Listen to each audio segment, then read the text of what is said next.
அப்போஸ்தலனாகிய பவுல் எழுதின நிருபம், தீமோத்தேயுவுக்கு எழுதின 2ஆம் நிருபம் 2ஆம் அதிகாரம் 20-21 வசனங்களை சத்தமா எல்லாரும் வாசிக்க போறோம். வாசிப்போம். ஒரு பெரிய வீட்டிலே பொன்னு வெள்ளியுமான பாத்திரங்களும் அல்லாமல் மரமும் மண்ணுமான பாத்திரங்களும் உண்டு. அவைகளில் சில கனத்திற்கும் சில கனவீனத்திற்குமானவைகள். ஆகையால் ஒருவன் இவைகளை விட்டு தன்னை சுத்திகரித்துக் கொண்டால் அவன் பரிசுத்தமாக்கப்பட்டதும் எஜமானனுக்கு உபயோகமானதும் எந்த நற்கிரியைக்கும் ஆயத்தமாக்கப்பட்டதுமான கனத்துக்குரிய பாத்திரமாய் இருப்பான். வெள்ளியாலான பாத்திரம், மண்ணாலான பாத்திரம், மரத்தாலான பாத்திரம், இப்படி பல பாத்திரங்கள் ஒரு வீட்டில் இருக்கின்றன. சில பாத்திரங்கள் மதிப்பு கூடினவை, சில பாத்திரங்கள் மதிப்பு குறைந்தவை, சில பாத்திரங்கள் பிரயோஜனமானவை, சில பாத்திரம் சுமாராத்தான் இருக்குது. இப்படி சொல்லிவிட்டு சபையில் இருக்கிறதான நாம் எப்படிப்பட்ட பாத்திரங்களா இருக்க வேண்டும் என்று பவுல் ஒரு வீட்டையும் வீட்டில் உள்ளதான பொருட்களையும் ஒப்பிட்டு சபையையும் சபையில் உள்ளதான விசுவாசிகளாகிய நம்மையும் ஒப்பிட்டு எழுதுகிறார். பெரிய வீடு பவுல் சொல்றார். இன்றைக்கு ஆண்டுடைய ஊழியம் பெரிய ஊழியம். அல்லேலூயா. உலகமெங்கும் ஆண்டுடைய சபை இருக்கிறது. நமக்கே லட்சக்கணக்கான சபைகள் இருக்கிறது. கோடிக்கணக்கான விசுவாசி நம்ம சபையில் இருக்கிறான். ஆனா உலகமெங்கும் ஆண்டுடைய சபை மிக பிரமாதமா வளர்ந்திருக்கிறது. அதை பவுல் சொல்லும் போது ஒரு வீடு, குடும்பம் என்று சொல்லுகிறார். இயேசுவின் ரத்தத்தினால் கழுவப்பட்ட எல்லாரும் நாம் ஒரு குடும்பத்தை சேர்ந்தவர்கள். நமக்குள்ள ஜாதி கிடையாது, ஏற்றத்தாழ்வு கிடையாது, வேறுபாடு கிடையாது. ஜாதியை பற்றி பேசுறவன் சபிக்கப்பட்டவன். கைகளை வர்த்தி ஆமென் சொல்லுவோம். சபிக்கப்பட்டவன். இயேசுவின் ரத்தத்தினால கழுவப்பட்டதுக்கு அப்புறம் ஜாதியை பற்றி பேசுறவன் எழுதுறவன் சபிக்கப்பட்டவன். இயேசு கிறிஸ்து தம்முடைய ரத்தத்தினால் நம்மை கழுவி இருக்கிறார். நம்மள ஒருவரும் தாழ்ந்த ஜாதி கிடையாது.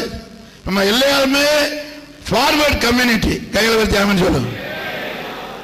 சில பேர் கிறிஸ்தவங்க போய் எங்களை பேக்வேர்ட்ல சேர்க்கிறான் அரசாங்க சலுகைக்கு.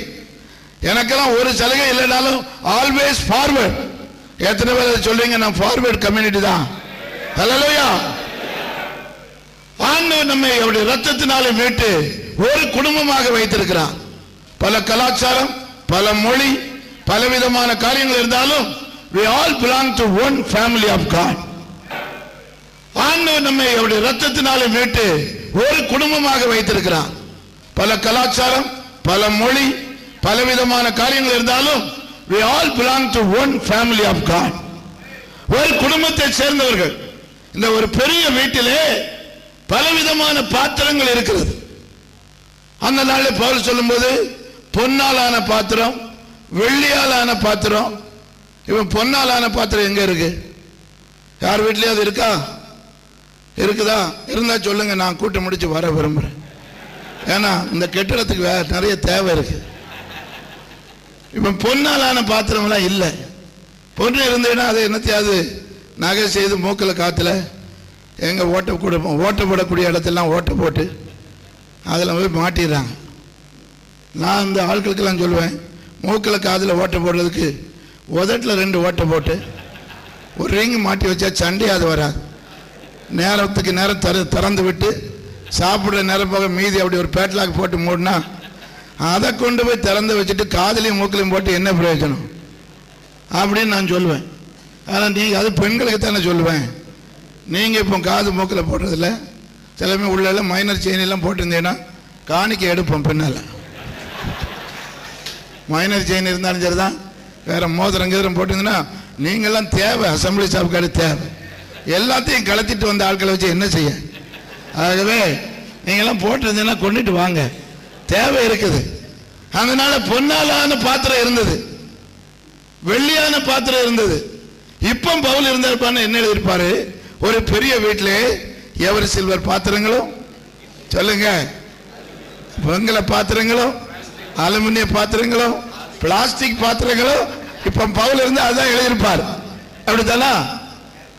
ஆமா. பேப்பர் கப்பு, ஆமா, தீ வச்சிடலாம்.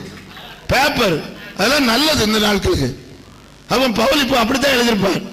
ஆனா அந்த நாள்ல அவர் பொன்னாலான பாத்திரம், வெள்ளியாலான பாத்திரம், மண்ணாலான பாத்திரம். இப்ப சில இடங்களில் கொஞ்சம் மண்ணாலான பாத்திரம் இருக்கு, மரத்தாலான பாத்திரத்தையும் முன்னால பார்த்திருக்கிறேன்.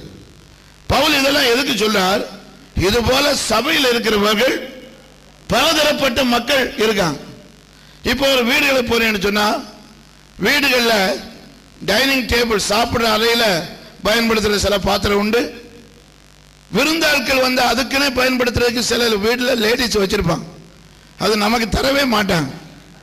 அதை வெளியே எடுக்கணும்னு சொன்னா யாராவது கெஸ்ட் வரணும். நம்மள அவங்க கணக்கிலே சேர்க்கல. ஏதோ ஒரு ஆளை கல்யாணம் பண்ணிட்டு வச்சு உங்களை வச்சு அட்ஜஸ்ட் பண்றாங்களே வழிய அவங்க உங்களை ஆளாவே சேர்க்கல. பெண்கள் இல்லாதான் தைரியமா பேசுறேன்.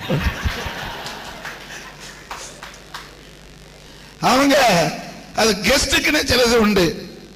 அது அப்படி ஒரு பாத்திரம் இருக்கும். என்னது நமக்கு பொதுவாக வீட்டில் பயன்படுத்துறது. பிறகு கிச்சன்ல சில பாத்திரங்கள் இருக்கும். அது கிச்சன் உபயோகத்தானுக்கு வெளியே எடுக்க மாட்டான். அதுக்கப்புறமா சில பாத்திரங்கள் அலங்காரத்திற்கு ஹாலில் விருந்தாட்கள் வர்ற இடத்துல வச்சிருப்பாங்க. அது சிலது இருக்கும். சிலது நம்ம கக்கூஸ் டாய்லெட் அதில் கொஞ்சம் இருக்கும். அதெல்லாம் ரொம்ப அது யாருமே ஒன்றும் தூக்கிட்டு போக மாட்டேன். திறந்து வச்சிருந்தேன்னு சரிதான். நீங்கள் ட்ரெயினில் பார்த்தீங்கன்னா அந்த பாத்ரூமுகளில் பாத்திரம் ஒன்று போட்டு செயின் போட்டு வச்சுருப்பான். அப்புறம் குடிக்கிறதுக்கு தண்ணிக்குன்னு போட்டு அதில் அது பார்த்த ஒரு மதிப்பு இருக்காது. ஆனாலும் அதையும் தூக்கிட்டு போகிறவன் இருக்கான். என்னைக்கு ட்ரெயினில் குடிக்கிற பாத்திரம் செயின் இல்லாமல் இருக்குதோ அன்னைக்கு தான் இந்தியா முன்னேற்றிட்டுன்னு அர்த்தம். கைகளை தட்டி ஆமென்னு சொல்லு. அது 5 ரூபாய்க்கு பாத்திரம் தூக்குறவன் இருக்கான். நீங்க கிடையாது, நம்புற. ஆனா அதனால செயின் போட்டு வச்சிருப்பான். டாய்லெட்ல நமக்கு ஒரு இக்கட்டா இருக்கும். அது தண்ணி அங்க இருக்குது, இதோ பாத்திரம், இதோ கை, இது எப்படி கோஆர்டினேட் பண்ண தெரியாம நம்ம ரொம்ப கஷ்டப்படுவோம். அப்படி பாத்திரங்கள் இருக்குது சிலது. அதுவும் தேவைதான். பவுல் இப்படி சொல்றார், ஒரு வீட்டில் பலதரமான பாத்திரம் இருக்கு. இப்ப நீங்களாம் பல சபையிலிருந்து வந்திருக்கீங்க. எப்படிப்பட்ட பாத்திரம்? இந்த ஆண்டவர் கனப்படுத்துற, ஆண்டவர் மதிக்கிற பாத்திரம் எது? ஆண்டவர் மதிக்கிற விசுவாசி எது? கீழே பவுல் சொல்றார் 3 காரியத்தில். மனுஷருக்குள்ளே மேன்மையாக எண்ணப்படுவது கர்த்தருடைய பார்வையிலே எப்படி இருக்குது? அது அவலட்சணமா இருக்கிறது. What is esteemed high in the sight of God is an abomination to God ன்னு இருக்குது. தேவனுடைய பார்வையிலே அது மதிப்பு குறைந்ததாக இருக்கிறது. மனிதர்கள் கனமாக எண்ணுகிற பாத்திரம் எது? லூக்காவில் சொல்லியிருக்கு. நான் சொல்றது இயேசுவே சொன்னார். மனுஷருக்குள்ளே கனமா எண்ணப்படுவது தேவருக்கு முன்பாக அருவருப்பாக இருக்கிறது. சபைகளிலே ஆண்டவர் கனப்படுத்துகிற விசுவாசி யார்? எதை வைத்து ஆண்டவர் கனப்படுத்துகிறார்? நம்மை. நம்முடைய படிப்பு, நல்ல படிப்பு படித்த நல்ல பட்டதாரிகள் வந்திருப்பீர்கள், அது நல்லது. அந்த பட்டத்தை வைத்து கர்த்தர் நம்மை மதிக்க மாட்டார். மனிதர்கள் மதிப்பார்கள். படிப்பு தவறு அல்ல.